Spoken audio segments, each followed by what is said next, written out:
Three X factors for the Minnesota Twins as pitchers and catchers report to Fort Myers. It's all coming up on today's episode of Lockdown Twins. You are Locked On Twins, your daily Minnesota Twins podcast, part of the Locked On Podcast Network, your team every day.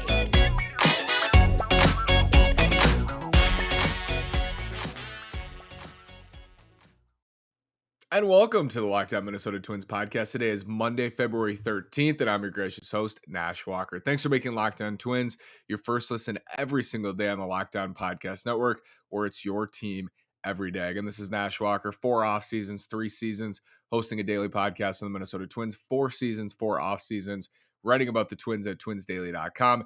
And every single year, preseason, usually closer to the season, I think. This year it's coming a little bit earlier. 3 X factors for the Twins. I've done it on the show. I've written at Twins Daily. And an X factor is such an interesting thing in sports. It's hard sometimes to define what an X factor is and what that looks like. I think the way that I think about an X factor, you have nobody's a sure thing in sports. Nobody's a sure thing, especially in baseball. I think with the year to year variance, such a long season with injuries, all of that, nobody's a sure thing.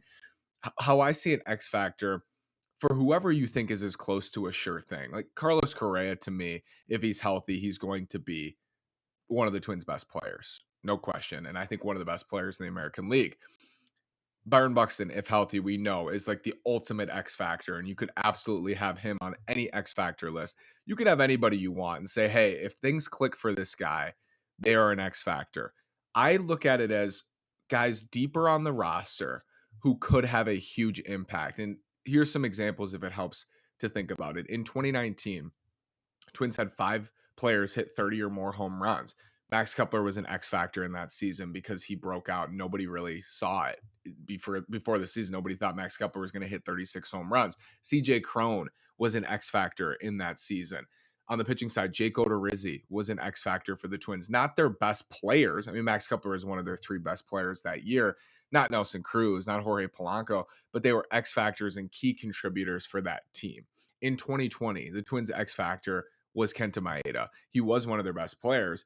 He ended up being an X factor because that upside was untapped and he found it that season. So you can view it as upside. There's some upside in that. It's also who is somebody who can have a legit impact on the roster we're not thinking about actively, but their role matters. And either they've been written off or there's an expectation or there's a baseline of what we can expect. But for some reason, I think there's more there, or they are truly an X factor, whether it goes really well or it goes poorly.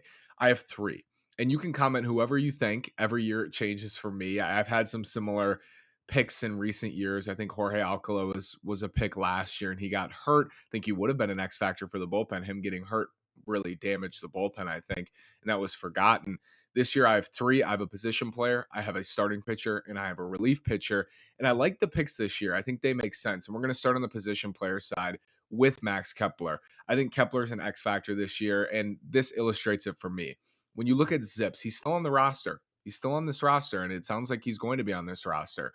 When you look at Zips, Max Kepler, his 80th percentile outcome, meaning his 80th percentile, 50th percentile would be median outcome for this year. 80th percentile is he's 30% better than his 50th percentile outcome.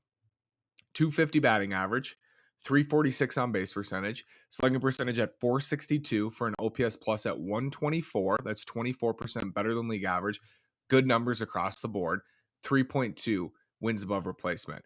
If Max Kepler has that season, an 80th percentile season per Zips, that's going to help the Twins a ton. He's going to be a middle of the order bat with a 124 OPS plus. He's already an elite right fielder defensively. He's an X factor if that's his season. Conversely, the 20th percentile outcome for Max Kepler is unplayable. 206 batting average, OPS plus at 84. That's 16% below league average, and 0.8 wins above replacement. If that's the type of season he has, I don't think he's going to be getting playing time down the stretch. That's how bad the 20th percentile is. But the 80th percentile is a big time addition for the Twins or a big time progression for Kepler from what we've seen the last couple of years. If he does that in right field, hits 250, 124 OPS plus with 3.2 wins above replacement, man, that would be amazing for the Twins. I think that would change things for them, and their outfield all of a sudden looks great defensively, could be really good offensively as well. Joey Gallo could be in this bucket. Other position players, the entire outfield really could be in this bucket, in the X Factor bucket. Kepler, Buxton, Gallo. If things go well, they are true X Factors, and Buxton maybe not a bigger X Factor in Major League Baseball. I wanted to mix it up. And I think Kepler is, throughout the offseason, a forgotten man because we've assumed that he's going to be traded, and he still has not been traded. The Twins aren't going to trade him for nothing. They've maintained throughout he has positive trade value, and they're not going to take less for what they think Max Kepler is worth. And I think they do like the idea of this dynamo defensive outfield with Gallo in left, Buxton in center, Kepler in right, Michael A. Taylor as your backup center fielder when Buxton DHs or when he's hurt. You have Trevor Larnach, who graded out wonderfully in left field when he's played. Nick Gordon's okay in left field. They think Kyle Farmer can play left field. They feel really good about their outfield defensively, and Kepler's a big part of that as their primary right fielder for the last 5+ years in Minnesota. He's an X factor this year, absolutely, because I think the feeling on Kepler, we've seen it at times. We've seen a full season of it in 2019. It was only one season of it. But if he can just be, a 15% better than league average hitter, he's going to be really valuable because he is an elite right fielder. What he was offensively last year, low 200s batting average, no power, that makes his defense a moot point. It doesn't matter as much. And that was my point on Gallo last night as well. Doesn't matter if you can't hit a lick. But if you're 10 to 15% better than league average offensively, you're a really nice player. And I think that was the Twins' hope when they extended him. It's been up and down. There's one outlier season, that was 2019. I don't think he's going to hit 36 home runs. But if Max Kepler hits 250 with the shift ban, with 20, 25 home runs, elite right field defense, solid on base percentage, really valuable player, valuable enough to be the true X factor for the season, something we didn't really see coming going into 2023. I have a starter and a reliever left on my X factor list and some honorable mentions after this word from Built Bar. If you're looking for a delicious treat, but you don't want all the fat and calories, then you got to try a Built Bar. What makes Built Bar so good? Well, for starters, they're covered in 100% real chocolate. That's right, real chocolate, and they come in unbelievable flavors like churro, peanut butter brownie, and coconut almond.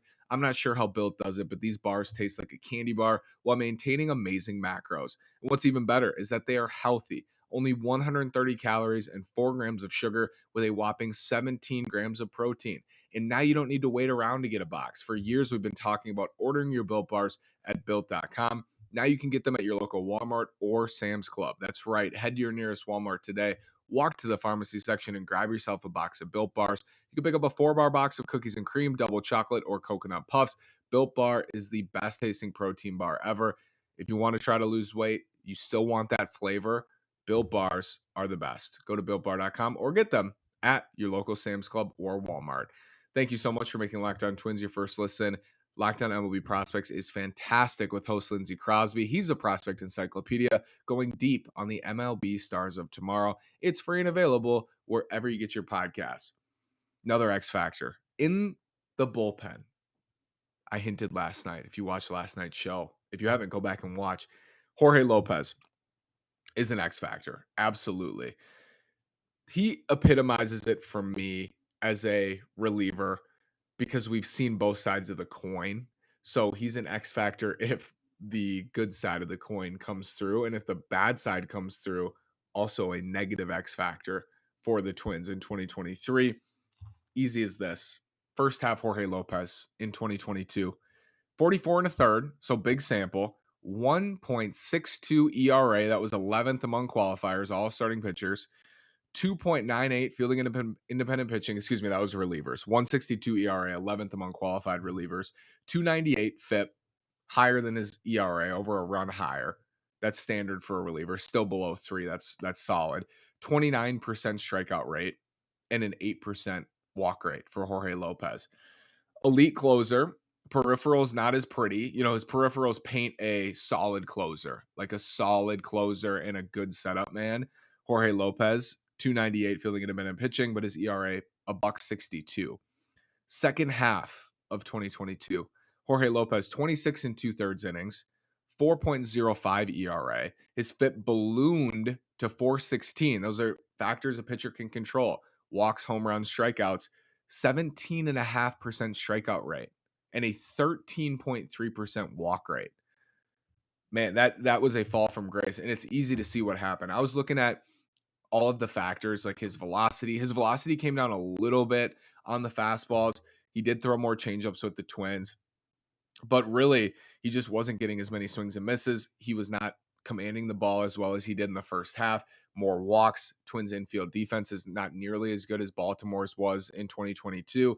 And all of that kind of boiled into a terrible second half for Jorge Lopez. On the season, it was the best season of his career by a mile. And now he has a role. He was an all-star reliever in 2022.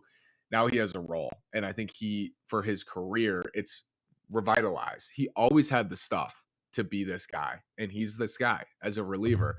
So what is he going to be in 2023? He could truly be an X factor. This is what the Twins' hope was. This is what my hope was, and Twins fans' hopes at the deadline when they acquired Lopez. We have these two beasts in the bullpen, and I have a friend who's a White Sox fan, and he was aware of how strong of a season Jorge Lopez was having, and he texted me and said, "Man, Duran and Lopez, that's scary in the 8th and 9th inning for an opponent." That's the hope. And if Jorge Lopez can get back to any semblance of the first half, Jorge Lopez of 2022, that's the reality. It's Duran and Lopez in the back. And then you have Griffin Jax, who I think is going to have a special sophomore relief season. Caleb Thielbar was tremendous down the stretch. And then you start to build. Maybe Jorge Alcala as an X Factor comes back and he's healthy and good. You're starting to build. Giovanni Moran was great with the Twins last year. Then it turns into a really nice bullpen. Jorge Lopez is a key to that to me. He's an X factor for the bullpen. He's an X factor for the team. If he clicks and he's pitching well, I think you're going to see the bullpen succeed. It's not all on his shoulders. Anybody could blow up. Duran gets hurt, the Twins are going to be in rough shape. I think, any team who has an elite reliever, when their elite reliever gets hurt, they're going to be markedly worse as a bullpen. But I think Jorge Lopez, if everybody else is who I expect them to be, and relievers are so volatile, we never know what we're going to get. If everybody else is their baseline, Jorge Lopez is a difference maker in the bullpen. He's an X factor in the bullpen, and he's an X factor on the team for that reason, because in the first half last year, the bullpen was the biggest problem, hence why the Twins went out and acquired Jorge Lopez for a pretty considerable package, including Cade Povich. So I think Lopez is an X factor. I think he might be the X factor out of all these relievers. I mean, Jorge Alcala you could make that argument. You can honestly make the argument for Griffin Jax taking a step forward. Giovanni Moran could be an X factor. You can make those arguments. I think Jorge Lopez is the largest of them all. Starting pitching X factor, who I think is somewhat forgotten, maybe a decent amount of recognition and skepticism with this pitcher coming up after this word from FanDuel. I hope you enjoyed the Super Bowl. FanDuel.com is the official partner of the NBA. We're at the midway point of the season, and new customers can get a no sweat first bet up to $1,000. That's bonus bets back if your first bet doesn't win. Just download the FanDuel Sportsbook app. It's safe, secure, and super easy to use. Then you can bet on everything from the money line to point scores and threes drained. Plus, FanDuel even lets you combine your bets for a chance at a bigger payout with a same game parlay. So don't miss the chance to get your no sweat first bet up to $1,000 in bonus bets when you go to fanduel.com/locked on. That's fanduel.com/locked on to learn more. Make every moment more with FanDuel, an official sports betting partner of the NBA. FanDuel is easy to use. Head on over to fanduel.com/locked on. In the rotation, X factor in the rotation. This was the hardest to pick because I wanted a position player, I wanted a reliever, I wanted a starter. This was the hardest group to pick from because the Twins do have a deep rotation, but nobody with true, in my opinion, ace level upside. Maybe I'm proven wrong. They don't have any of those guys, in my opinion. Maybe Pablo Lopez will be that guy. Maybe Tyler Mahle. I think Tyler Mahle can be a frontline starter and lead a rotation, but like true number one of the 8 best starters in baseball, I don't think it's in this current rotation. So I looked and I found the one X factor who I think in some ways is looked over for the right reasons. I'm not saying it's disrespectful to look over Kenta Maeda for 2023 because he hasn't pitched in 16 months or whatever it is after Tommy John. He's 34. I think he's 34. He's going to turn 35 here in April, and he hasn't pitched. And to be honest, 2021 was poor for Kenta Maeda. Here's why he's an X factor for me.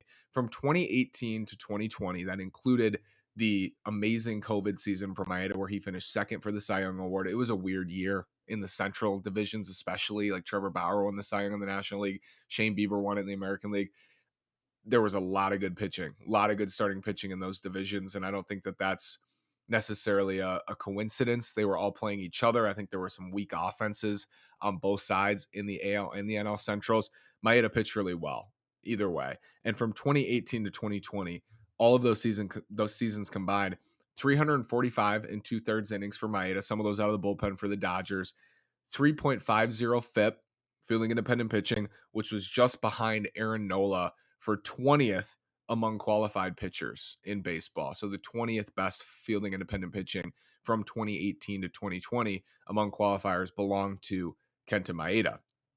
2021 was rough. There's a reason I left that out because it brings down the overall line. Here's what I'll say about 2021. His last 8 starts before that blow up and injury in New York, he left that Yankee start. I remember watching. He left that Yankee start early and he got hit hard and then he left with the elbow problem.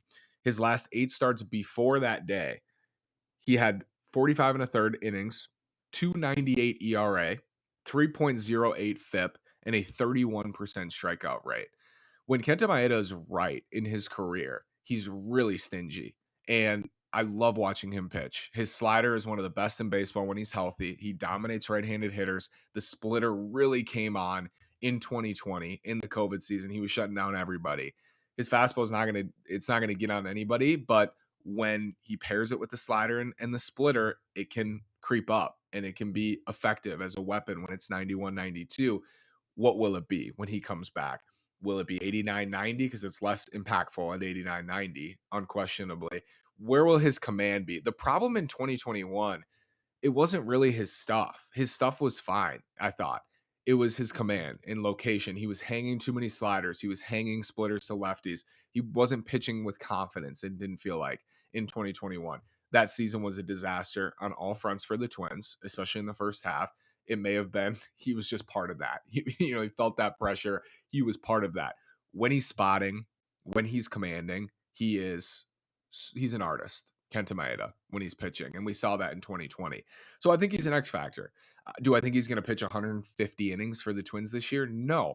But if Kenta Maeda gives you 120 innings of a 350 FIP, a mid to higher threes ERA, valuable in that rotation. I also think he has the upside to be a low 3 ERA guy if they give him enough innings where it matters, but it would matter. Like if he got 120 innings at a 315, 315 ERA and 325 FIP or whatever he has, big time.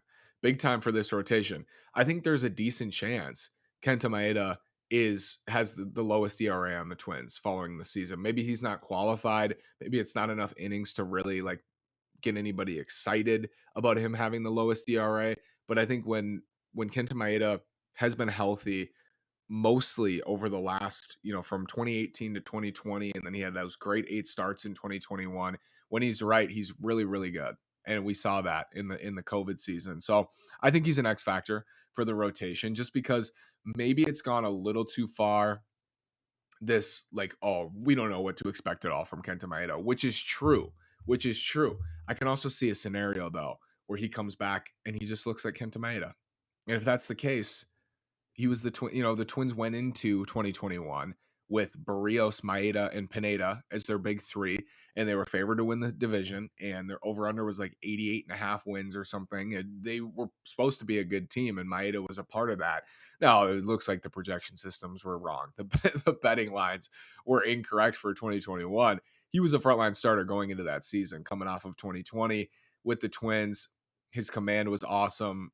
He pitched really well at Target Field. There was excitement. The Twins finally had like the number 1 starter they've been waiting for, and it wasn't Jose Barrios. It was Kenta Maeda.